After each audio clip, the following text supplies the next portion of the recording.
Na-recover ng mga otoridad ng Lanao del Norte Police Provincial Office ang mahigit 2.6 million pesos na halaga ng hinihilalang smuggled na sigarilyo sa dalawang magkakahiwalay na operasyon noong Mayo 23 taong kasalukuyan sa Kapatagan at Munay, Lanao del Norte. Anti-smuggling of cigarette, we have this two big operation. The one is worth over 600,000 while the other one is about 2 million.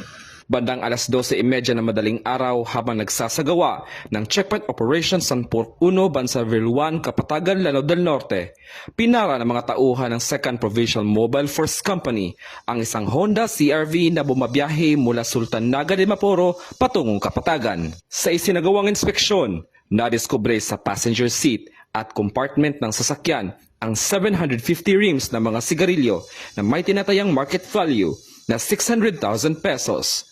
Kaagad namang dinala sa Kapatagan Municipal Police Station sina alias Ray at alias Kai para sa dokumentasyon at kaukulang disposisyon.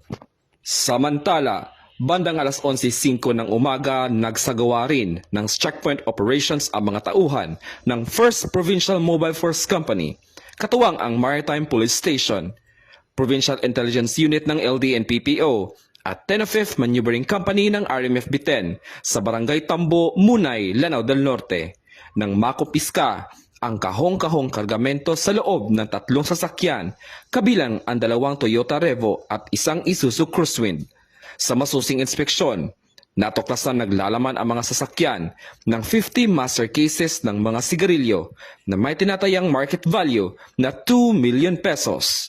Agad ding dinala sa Munay Municipal Police Station ang mga driver at pasahero para sa dokumentasyon. So the Lanao del Norte Police Provincial Office is moving forward consistent in its mandate to implement the law with the help of the community. Mula dito sa Lanao del Norte Police Provincial Office, ako yung PNN Correspondent, Patrolman Kim Luna, Alagad na Batas, tagataguyod ng Balitang Pulis.